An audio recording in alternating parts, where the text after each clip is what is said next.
Sa nakaraan nating video ay natapos tayo kung saan matapos talunin ni Chen Feng si Kui Zhenshen ay nagkaroon ng nakakabinging katahimikan sa lugar dahil sa di kapani-paniwalang tagumpay ng ating bida. Dahilan kung bakit umandar na naman ang kaiabangan nito at mariin niyang sinabi kay Ran Yuzo na ito daw ang una niyang hakbang sa sinabi niyang paghihiganti at ipakikita daw niya sa hangal kung papaano niya dudurugin ang mga kasangga nito. At habang mariing nakatingin sa isang banda kung saan matatagpuan ang hangal na si Ran Yuzo at mariin pang dagdag ng ating bida na maghintay daw lamang ito dahil di magtatagal ay ito na ang kanyang isusunod na asikasuhin. Habang makikita naman ang hangal na si Inner Sect Elder Ran sa itaas na tila di man lang kinabahan sa mga pagbabanta at mabibigat na binitawang salita ni Chen Feng bagkus ay tinugunan niya lamang ito ng nakakalukong ngiti habang sinasabi na masyado daw matalas ang mga tingin ng ating bida.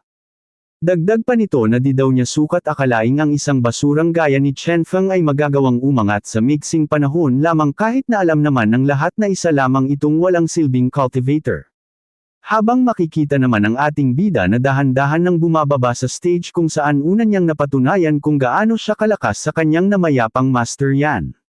Subalit dahil na din sa pinakita niyang pag-improve ay may mga hangal pa ding nakaramdam ng inggit at galit kay Chen Feng gaya na lamang ni Elder Son na makikitang may panggagalaiting di makapaniwalang madali lamang natalo ang kanyang disciple sa harap niya mismo. May pagtataka pa niyang dagdag na papaano daw nagawang makadepensa ng ating bida sa Iron Shoulder Bump ni Zhenshen dahil sa mga nagdaang laban daw nito ay wala pang nakaligtas sa pinakamalakas nitong teknik kahit na mas lamang pa sa kanya ng level ang kanyang mga nakakalabang cultivator. Habang maririnig naman sa gilid nito ang paghagalpak ng malakas ni Outer Sect Elder Han habang sinasabihan nito ang hangal na si Elder Son na wag na daw itong magtaka sa mga ipinakita ni Chen Feng dahil malinaw daw naman nitong nakita na wala itong ginawang anumang pangdaraya at malinis nitong tinapos ang ipinagmamalaki nitong disciple sa isang pag-atake lamang. Habang iba naman ang isinisigaw ni Senior Sister Han sa isang gilid kung saan naghihimutok nitong sinasabihan ang hangal na si Elder Son na tigilan na daw nito ang pagtawag sa ating bida na basura dahil kung basura daw man si Chen Feng ay nangangahulugan lamang iyon na mas basura silang lahat ng buong pamilya at mga disciple nito dahil madali lamang tinapos ni Chen Feng ang laban at iniwang nakahandusay ang hangal sa ibabaw ng stage. Subalit di pa din nagpakumbaba ang hangal sa kanyang mga pananalita at panlalait at ang mga pinagsasabi ng mag-ama ay tinalikuran lamang ng hangal habang sinasabi na sinwert lamang si Chen Feng dahil tinamaan nito ang kahinaan ng teknik ni Zhenshen dahilan ng mabilis nitong pagkatalo subalit kung hindi daw naman yun nangyari ay siguradong si Chen Feng ang babulagta sa ibabaw ng stage. Dagdag pa nito na kung sa unang laban daw nito ngayon ay tinamaan nito ang sandamakmak na swerte ay di na daw yun mangyayari pa sa susunod nitong laban kaya naman wag na daw masyadong magdiwang ang mag-ama dahil di daw laging Pasko. Subalit di naman hinayaang makalayo pa ni Elder Han ang hangal na si Elder Son at mariin niyang sinabi dito na mukhang may nakakalimutan daw ito sa kanilang mga napagkasunduan. At upang mapahinto sa pag-alis ang hangal ay mariing ipinaalala ni Elder Han sa hangal na kanina daw ay malinaw niyang narinig na isinumpo nitong kakain siya ng dumi ng cultivator sa harap ng madaming tao sa oras na manalo si Chen Feng at sa di daw inaasahang pagkakataon ay nanalo nga ang kanyang pangbato kaya naman bilang Elder ay di nito pwedeng talikuran na lang ang mga sinabi nito. Nalabis namang ipinanggalaiti ng hangal na si Elder Son kung saan makikita ang ekspresyon nito na nagmumuko ng adik sa katul dahil di na halos mapinta pa ang itsura nito sa sobrang panggagalaiti. Maya-maya pa ay nakisali na din si Senior Sister Han kung saan pinaringgan nito ang hangal na Elder sa pamamagitan ng pagsasabi niya sa kanyang ama na hayaan na lamang nila si Elder Son at wag na lang pilitin pang gawin ang mga sinambit nito dahil mukha daw naman talagang walang isang salita ang kagaya nitong hangal. At dagdag pa ni Senior Sister Han na di daw naman pati magagawang kumain ng dumi ng hangal na si Elder Son sa harap ng madaming tao gaya ng ipinagyayabang nito bago magsimula ang laban ni Chen Feng dahil baka daw natatakot ito na wala na siyang maiharap na mukha pa sa mga disciple niya sa oras na pilitin pa ito ni Elder Han sa paggawa ng ganitong bagay. Subalit agad namang napagtanto ni Elder Han ang ibig sabihin ng mga sinambit ng kanyang anak kaya naman agad niya din itong sinakyan upang pagkaisahan ng hangal na si Elder Son at may panunukso niyang sinabi na ang isang cultivator lalong-lalo na at isa pa itong elder ng isang sect ay nararapat lamang na may isang salita maging ano pa man ang kapalit. Kaya naman di daw siya naniniwalang babaliwalain na lamang ng isang kagalang-galang na elder na gaya ni Elder Son ang kanilang mga pinagsasabi maliban na lamang daw kung may naninirahang internal demon sa loob nito. Bukod pa doon ay sinabi din niyang para din sa ikabubuti ng hangal na elder ang kanyang ginagawa dahil ano na lamang daw ang magiging komento ng ibang mga elder kung di ito tutupad sa ipinangako nito kanina. At dahil sa nga pinagkakaisahan ng mag-ama ang hangal na si Elder Son ay mabilis itong naipit sa sitwasyon dahilan ng pagbuhos ng mga pawis nito sa kanyang mukha nang dahil sa kanyang pinasok na sakit ng ulo habang may panggagalaiti niyang pinagbabuntaan si Elder Han. At dahil sa katotohanan ng anumang pagpilian niyang gawin ay siguradong mapapahiya siya sa harap ng madaming cultivator kaya naman nang gagalaiti niyang tinanong kung ano daw ang papwede niyang gawin para tumahimik na ang mag-ama. At nang dahil sa kanyang pagtatanong ay umandar na nga ang kahapitan ni Elder Han kung saan mariin niyang sinabi sa hangal na kailangan lamang nito maibigay ang yellow grade cultivation method na nasa pagmamay-ari nito at agad ding mawawala ang sakit ng ulo ng hangal. Dahil kaya daw naman niyang magpanggap na walang narinig mula sa hangal na si Elder Son at bukod pa dun ay kagaya ng kanyang sinabi kanina na ang isang cultivator ay nararapat lamang na may isang salita kaya naman makakasigurado daw ang hangal na si Elder Son sa kanya. At dahil sa sinabi ni Elder Han ay napilitan na din ang hangal na si Elder Son na ilabas at ibigay dito ang kagustuhan nito dahil sa wala na din naman siyang pagpipilian pa kaya naman kahit mabigat sa kanyang dibdib ay mabilis niyang iinabat sa sahig ang yellow grade cultivation method habang sinasabing aalis na daw siya dahil wala na silang dapat pang pag-usapan. Nang tuluyan ng makaalis ang hangal na si Elder Son ay saka natin nakita ang saya ni Elder Han dahil daw nakakuha sila ng isang yellow grade cultivation method nang walang ilinalabas na anumang halaga ng pera senialis na talagang pinlano lamang niya na mangurakot sa hangal na elder. At nang marinig naman ito ng kanyang anak na si Senior Sister Han ay tinanong nito ang kanyang ama sa kung ano daw naman ang masasabi nito patungkol sa naging tulong niya para lalong naipit ang hangal na elder at upang maging matagumpay ang kanyang ama sa pagkakakuha ng gusto nitong cultivation method. Na agad din namang tinugunan ni Elder Han at tila proud pa niyang sinabi kay Senior Sister Han na napakaganda daw ng naging papel nito para hututan ang hangal. At dahil sa paruri ng ama ay tila lumaki ang ulo ni Senior Sister Han at tumaas ang kumpiyansa sa sarili kaya naman walang anot-ano nitong sinambit ng malakas na sa pagkakataon daw na ito ay siya naman ang magpapamala ng lakas. Dagdag pa nito na nanalo daw ang kanyang junior brother na si Chen Feng kaya naman di siya pa pwedeng matalo sa kanyang laban dahil kung hindi ay wala na siyang mukhang may haharap sa manglay nating bida. Habang makikita naman ang amam nito sa likuran kung saan laking pagtataka niya sa biglaang ikilos ni Senior Sister Han dahil di pa daw niya nakita dating ganito ito kakumpiyansa at kasabik sa competition kagaya nito. Makalipas pa ang ilang sandali ay muli nang tinawag ang ating bida sa ibabaw ng stage para sa ika-37 na laban ng second round ng ating bida laban kay Pan Qiang na isa ding kilalang cultivator na may pambihirang lakas na tinataglay. At matapos makasampa sa stage ng dalawang magkatunggali ay muli nating narinig ang salita na kakain na naman daw siya ng dumi sa oras na maipanalo pa ni Chen Feng ang second round at ang cultivator na may sambit nito ay walang iba kundi ang hangal na namang si Elder Son na agad namang narinig ni Elder Han. At dahil sa kanyang narinig ay may pagkamarahan niyang sinabihan ang hangal na si Elder Son na sana daw sa pagkakataong ito ay di na nito baliin pa ang kanyang mga pangako dahil kung magkataon daw ay muli siyang titistigo sa lahat dahil malinaw na naman niyang narinig ang mga sinabi nito. Nalabis namang ipinanlumo ng hangal na makikitang napabagsak na lang sa kanyang kinauupuan dahil kung magkataon ngang manalo na naman ang ating bida ay siguradong malalagay na naman siya sa mga panghuhuthot ni Elder Han dahil narinig na naman nito ang kanyang mga sinabi. At upang di makahalata si Elder Han na siya ay kinakabahan sa papwedeng mangyari ay mariin niyang sinabi na wag na daw umasa pa si Elder Han na muling uulanan ng swerte ang ating bida at muling mananalo dahil sa pagkakataon daw na ito ay nakakasigurado na siyang di nito magagawang tapatan si Pan Qiang. Subalit ang mga sinambit naman nito ay di lang binigyang pansin ni Elder Han sa isang gilid na makikitang nakatuon ang mga mata sa nagaganap na laban at base sa ekspresyon ng mukha nito ay tila maganda ang ipinapakita ng ating bida. Na agad namang napansin ng hangal na si Elder Son kaya naman dali-dali niyang tiningnan ang nagaganap na laban subalit sa paglingon nito sa ibabaw ng ring ay sumambulat sa kanya ang isang di kapani-paniwalang sitwasyon kung saan muli na namang nanalo si Chen Feng sa kanyang katunggali dahilan ng malakas na sigawan ng madaming cultivator habang malakas namang sinasambit ng taga-anunsyo na qualified na daw ang ating bida para lumaban sa kasunod na round dahil nagawan na naman nitong maipanalo ang kanyang laban.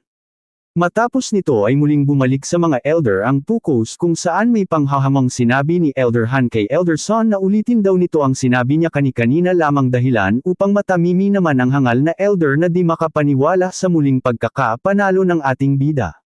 At upang di na naman ito magawang kumain ng dumi ay mas pinili na lamang niyang ibigay ay yellow grade elixir kay Elder Han pagkat batid niyang matagal na din naman itong gustong makuha ni Han Kong at para na din muli nitong itikom ang bibig nito patungkol sa mga nangyari kanina. Na agad namang tinanggap ni Elder Han habang makikita sa mukha nito ang bahagyang panlalait sa hangal na elder habang sinasambit na sana daw ay makatanda na ito sa ngayon at itigil na nito ang pangmamaliit sa kanyang alaga. Matapos nito ay muling ipinakita ang ating bida kung saan habang bumababa siya sa stage ay marahan niyang sinasambit sa sarili na wala na daw siyang laban para sa ngayong araw kaya naman mas makabubuti kung manunood na lamang siya sa laban ng kanyang senior sister Han para makapaglibang. At habang bumababa ang ating bida ay sinalubong naman ito ng iba't ibang papuri at komento mula sa mga cultivator na napahanga niya sa kanyang ipinakitang laban kung saan mabilis lamang nitong tinapos ang kanyang katunggali sa iisang atake lamang dagdag pa ng ilan na mukhang maituturing daw na star ng competition ang ating bida sa ngayon dahil sa dami ng napahanga nito sa kanyang lakas. Subalit tila di ganang masaya si Chen Feng sa kanyang nakikita at sambit pa niya na di daw niya inaakalang mabilis siyang hahangaan ng madaming cultivator dahil lamang sa kakaramput niyang may pakitang lakas sa laban. At matapos niyang makalampas sa mga taga-hanga niyang lalaki ay bigla naman siyang sinalubong ng naggagandahang mga bibot kung saan may pang-aakit nilang tinatawag ang pangalan ni Chen Feng bilang senior brother. Sambit pa ng isa na sobre daw siyang napahanga ng ating bida dahil sa pagiging maangas nito sa pakikipaglaban sa ibabaw ng stage. Sabi pa ng isang haliparot na mukhang talusak na baka daw pa pwede siyang dalawin ng ating bida sa kanyang kwarto masayang hating gabi at ituro ang mga moves sa laban na pektibo para mapatirek ang mata ng isang katunggali. Sabi pa ng animoy di na kumikaing cultivator na maging siya daw ay gusto ding maranasang maturuan ng ating bida sa kung papaano makalipad na gamit lang ang kama.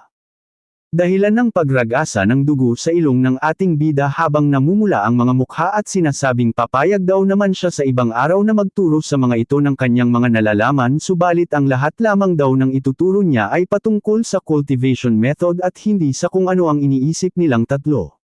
Sambit pa ng ating bida na lubayan na siya ng mga ito dahil meron pa siyang gagawin ngayong araw na mas makapagpapasaya pa daw sa kanya. Subalit di naman ito pinansin ng tatlo at mariin lamang nilang sinambit na ngayon na daw ang pinakamagandang araw para maturuan sila ng ating bida na agad namang sinang-ayunan ng dalawa pang haliparot na gaya ng mga kapitbahay naming saksakan ng libog. Kaya naman nangangiyak na sinambit ng ating bida na mas madali pa daw sa kanya ang magpabagsak ng 10 kalaban kaysa asikasuhin ang animoy mga linto kung makakapit na mga haliparot na cultivator gaya nito. Maya-maya pa sa di inaasahang pagkakataon ng ating bida ay isang tinig ang nagsalita at may nakakatakot na boses nitong tinatanong kung ano daw ang ginagawa ng ating bida at sa lamig ng boses nito ay tila aging ang kanyang kaluluwa ang tinayuan ng balahibo dahilan ng kanyang panlalamig habang dahan-dahan tumitingin sa likuran. At nang oras na makalingkod ang ating bida ay may panginginig na boses niyang tinawag ang kanyang senior sister Han habang tumutulo ang malamig na pawis sa kanyang mukha dahil sa takot habang iniisip ang papwede niyang sapitin mamaya sa kamay ni senior sister Han. At upang makatakas sa nakakatakot na si senior sister Han ay may pagpapalusot niyang agarang iniba ang usapan kung saan marahan niyang tinanong si senior sister Han kung tapos na daw ba ang laban nito na gusto sana niyang mapanood. Agad din niyang isinawalang bahala ang mga bibot na saksakan ng libog sa isang tabi upang lalong mapababa ang high blood ng kanyang senior sister at upang di na din niya maranasan pa ang parusang mula dito. At ang kanya namang katanungan ay agad din namang tinugunan ni senior sister Han nang may pagkamasungit na tuno kung saan may malamig niyang boses na sinabing kanina pa daw natapos ang kanyang laban subalit plano daw sana niyang puntahan ang ating bidang ngunit di na daw yun mahalaga dahil mukha daw namang busy ito sa kanyang ginagawa. Matapos niyang masagot ang tanong ng ating bida ay may pagkamasungit niyang sinambit na ano pa daw ang ginagawa nito sa kanyang kinatatayuan kung magpapatuloy daw si Chen Feng ay mas mabuti pang umalis na lamang siya dahil mukha daw namang wala itong planong sumama sa kanya at base sa ekspresyon ng mukha nito ay mapapansing tila talagang nagseselos ito sa mga bibot na nakapalibot kay Chen Feng. Na makikita namang agaran ding sumunod kay Senior Sister Han nang makita niya itong lumisan habang malakas na sinasabing intayin daw siya ng kanyang Senior Sister dahil sasama siya dito. Subalit bago pa ito makalayo ay may pagkamaangas niyang sinabihan ang tatlo na kailangan na daw niyang umalis dahil meron pa silang gagawin at sana daw ay wag magagalit ang tatlo senialis na gusto din ng ating bidang makipagkwentuhan sa mga lintang mukha namang butay. At ang maangas namang pagpapaalam ng ating bida ay agad na namang tinanggap ng tatlo at habang nasa kakaibang posisyon ay sabay-sabay nilang sinabihan ang ating bida na mag-iintay sila dito mamayang hiteng gabi sa kani-kanilang mga kwarto. Maya-maya pa nang mapansin ni Senior Sister Han ang pagsunod ng ating bida sa kanya ay agad niya itong sinabihan na bakit daw nito iniwan ang tatlong bibot at mas piniling sumunod sa kanya kahit na sa tingin daw niya ay tila di ito may iwan ni Chen-Feng.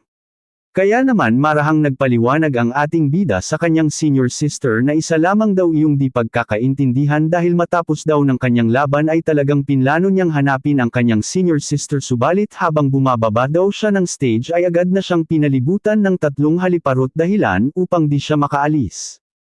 Na di naman pinaniwalaan ni Senior Sister Han at may pagkamasungit pa niyang sinabi na sa kanya daw namang nakita ay di maitatangging talagang nag-e-enjoy pa ang ating bida habang napalilibutan ng mga malalambot na bosoms. Dagdag pa ni Senior Sister Han na nakita daw niyang nanlalaki pa ang mga mata ni Chen-Feng habang nagpapakasesa sa pagmamasid ng naglalakihang mga bosoms ng tatlo. Na agad namang itinanggi ng ating bida kahit na huling-huli siya ni Senior Sister Han nagpapatunay lamang na laban ng pitpitan ang mga lalaki makalusot lamang sa kanilang mga pagkakasala. Dagdag pa ng ating bida na di man lang daw niya matingnan ang mga mukha ng malalaswang babae kaya papaano daw naman niya magagawang tumingin sa malalaki nilang bosoms kanina. Dagdag pa ng ating bida na kung gusto daw niyang makita ng malaking bosoms ay mas pipiliin na lang niyang tingnan ang bosoms ng kanyang Senior Sister kaysa magtiis sa mga show pa ng iba na labis namang ikinagulat ni Senior Sister Han at dahil sa narinig ay labis na namula ang kanyang mukha senialis ng labis na pagkahiya sa narinig. Maya-maya pa ay malakas niyang sinigawan ang ating bida na isang manyakis dagdag pa nito na ubod daw ng libog ang ating bida. Na agad namang pinalusutan ni Chen-Feng kung saan nangangiyak-ngiyak niyang sinabi na di daw naman yun ang ibig niyang sabihin sa kanyang mga sinabi at nagkakamali daw ng akala ang kanyang Senior Sister Han sa kanya.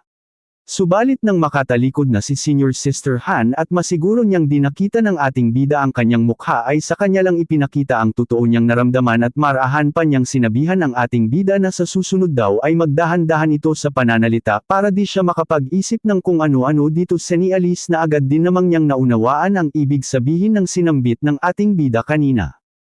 Makalipas pa ang ilang sandali ay muling bumalik sa seryosuhan ang usapan kung saan tinanong niya ang ating bida kung maipanalo daw ba nito ang second round ng kanyang laban. Na agad namang sinang-ayunan ng manyakis nating bida sabay tanong pabalik sa kanyang Senior Sister Han kung maipanalo din daw ba nito ang sarili niyang laban kanina na hindi na niya napanood. Na may malungkot namang boses na tinugunan ni Senior Sister Han at sinabi nito na nanalo daw naman siya sa laban subalit dahil sa lakas ng kanilang mga salpukan ang nasira ang kanyang whip na ginagamit sa pakikipaglaban. Dagdag pa nito habang malungkot na nakatingin sa kanyang sandata na ngayon daw na nasira na ito ay di na niya alam kung papaano pa niya haharapin ang susunod niyang laban sa stage ng competition. Na may masayang ekspresyon namang tinugunan ng ating bida at sinabi nito kung inaalala daw ni Senior Sister Han ang sandata nito ay meron daw siyang alam na solusyon para dito kung saan narinig daw niya sa ibang mga cultivator na may mga rare treasure daw na ibinibinta sa Baishi City na papwede naman daw nilang mapuntahan sa ngayon at baka daw makakita pa sila ng whip na babagay para sa kanyang Senior Sister Han. Dagdag pa ng ating bida na sasamahan daw niya itong pumili ang whip na magagamit sa laban kung saan sisiguraduhin daw niyang ang kanilang makukuha ang babagay talaga sa kanyang Senior Sister. At nang marinig naman ito ni Senior Sister Han ay agad na nawala ang kanyang pagkalungkot bagkus ay napalitan pa ito ng labis na tuwa dahil si Chen-Feng mismo ang pipili ng sandata para sa kanya kaya naman makikitang nag-star-star pa ang mga mata nito sa tuwa. Subalit agad din naman itong nawala nang maalaala niyang ang isang whip daw ay nagkakahalaga ng mataas na presyo dahil binili daw ng kanyang ama ang whip na kanyang gamit sa mataas na halaga kamakailan at baka daw di umabot ang kanyang pera para makabili ng panibago. Na agad namang tinugunan ng ating bida at upang makabawi-bawi sa kanyang senior sister Han ay sinabi niyang wag na daw itong mag-alala sa kung magkano ang isang maganda at malakas na whip dahil siya na daw ang baalang magbayad nito para sa kanyang senior sister Han. Matapos nito ay lumipat naman ang eksena sa Baishi City kung saan nagtungo na nga dito ang ating bida kasama ng kanyang senior sister Han upang kumuha ng panibago nitong sandata at sa kanilang pagdating ay agad silang sinalubong ng mga naggagandahang mga treasure kung saan agad itong ipinag-aalukan sa kagaya nilang mga bagong dating. Ang isa sa mga sandata ay ang Dragon Slayer kung saan sambit ng nagtitinda na sa oras daw na mapasa kamay nila ito ay siguradong magiging isa silang napakalakas na cultivator na may kakayahang lampasan ang malalakas na kalaban. Maririnig din ang isang vendor na nag-aalok naman ng tinatawag nitong Thousand Change Umbrella kung saan may kakayahan daw itong gawing napakalakas ang sinumang magmamay-ari sa sandatang ito. Sambit pa ng isa pang vendor sa gilid na ang hawak daw niyang silver scale breastplate ay isang napakagandang baluti na nagkakahalaga lamang ng 5 pirasong gold coins at mas mabuti daw na tingnan muna ng mga bagong dating na cultivator ang kanyang item bago sila magpasya kung bibili nito. Makikita namang labis na lamang ang saya ni senior sister Han na animoy isang batang banu na ngayon lamang nakapunta sa ganitong lugar at may masayang boses niyang sinasabi sa ating bida na sadya daw namang nakamamangha ang lahat ng item na nakapaligid sa pamilihang ito. Maya-maya pa habang nagtitingin ng magandang bagay si senior sister Han ay bahagyang nagpaalam ang ating bida at mariin itong sinabi na mag-enjoy lamang daw si senior sister Han sa pagtitingin ng mga bilihin habang siya namang ay may pupuntahan lamang sandali. Na agad din namang tinugunan ni senior sister Han at sinabi nitong ayos lamang daw siya na iwan ng ating bida at gawin na nito ang gusto nitong gawin at mamaya na lamang sila magkitang dalawa. Habang makikita naman sa harap ni senior sister Han ang isang vendor na may nakakatakot na mga ngiti habang pinupuri si senior sister Han sa kagandahan nito at bukod pa daw dun ay may napakatalas pa itong mata dahil nakita nito ang kahalagahan ng kanyang ibinibintang item. Habang makikita naman si Chen Feng na pumasok sa isang gusali habang nagbibigay ng komento patungkol sa nakita niya kay senior sister Han kung saan sambit nito mukha daw na talagang gusto ni senior sister Han ang pamimili gaya ng mga misis niyong walang ginawa kundi ulanin ng parcel mula sa TikTok, Shopee at iba pang pamilihang sa online hehe. Dagdag pa ng ating bida na kailangan daw niyang maipagbinta ang kanyang mga materials na pagmamay-ari kung saan makuha niya ito sa mga nakalaban niyang Monster Beast para daw may pambayad sa lahat ng gastuhing bilhin ng kanyang senior sister Han. At sa pagpasok ng ating bida sa gusali ay agad naman siyang welcome ng namamahala dito. Kung saan may pagkamaayos siyang inis-ikaso ng isang tauhan sa exchanging shop at marahan pang tanong ng cultivator kung ano daw ang maitutulong nito sa ating bida. Kaya naman agad na nagtanong ang ating bida kung namimili daw ba ang kanilang company ng mga materials mula sa malalakas na demonic beast.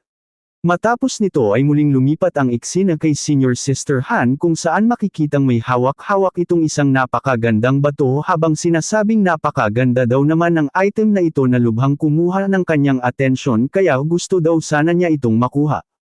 Subalit agad din naman niyang ibinalik ang item nang mapagtanto niya ang halaga nito dahil di daw niya kayang bayaran ang nasabing item nang biglang may isang cultivator ang nagsalita sa likuran ni senior sister Han at may pagkamanyakis nitong tinanong kung gusto daw ba talaga itong makuha ng magandang dilag na si senior sister Han. Dahilan upang mapalingon dito si senior sister Han at base sa mukha nito ay labis na lamang ang kanyang pagtataka sa cultivator na nagsalita sa kanyang likuran. At ang cultivator na nagsalita ay si Zhao Qi mula sa Jingang sect kung saan makikita ang tila pagka-gentleman ng postura nito habang marahang sinasabi kay senior sister Han na kuhanin lamang nito lahat ng item na gusto nito at siya na daw ang baalang magbayad ng lahat ng ito para sa kanya. Na agad namang tinugunan ni senior sister Han at may pagkamasungit niyang sinabi na wala silang anumang pagkakaugnayan at bukod pa dun ay di niya ito kilala kaya sa anong dahilan daw naman at magagawa niyang tumanggap ng limos mula dito dahilan upang matamimi ang hangal na inaakalang easy to get ang ating senior sister Han. Akma na sanang aalis si Senior Sister Han upang makaiwas sa hangal nang bigla siya nitong pigilan sa pamamagitan ng biglaan nitong pagharang ng hawak niyang pamipay dahilan upang magulat bahagya si Senior Sister Han. Maya-maya pa ang may pagka-gentlemang sinabi ng hangal na si Zhao Qi na di man daw sila magkakilala kanina subalit ngayon daw na magkaharap na sila ay nangangahulugan lamang nakakilala na niya ito. Dagdag pa ng hangal na anuman daw ang gastuhing bilhin ni Senior Sister Han ay kaya niyang bilhin para dito dahil isa daw siyang mayamang lalaki at kahit pa daw ang item na hinawakan nito kanina ay kayang-kaya niyang bayaran. Subalit di naman nagpailaw ang ating Senior Sister Han sa mga sinambit ng mayabang na hangal at may pagkamasungit pa niyang sinabi na umalis-alis daw sa harapan niya ang hangal dahil baka daw di siya makapagpigil at mapuslang pa niya ito. Dahilan ng paglabas ng tunay na kulay ng hangal na magpapanggap na isang gentleman kung saan napalitan agad ito ng pagkamanyakis habang sinasabi na gustong-gusto daw niya ang mga babaeng katulad ni Senior Sister Han na isang palaban habang nakalabas naman ang kanyang dila senialis ng talagang pagkamanyakis ng hangal. May pagka-arrogant pang dagdag ng hangal na si Zhao Qi na di daw makabubuti kay Senior Sister Han na labanan siya at habang nagpapalabas ng nakakatakot at malakas na aura ay sinasabi niyang isa daw siyang genius sa kanilang Zhengang sect na malabo daw matalo ng gaya lamang ni Senior Sister Han na labis namang ikinagulat ni Senior Sister Han.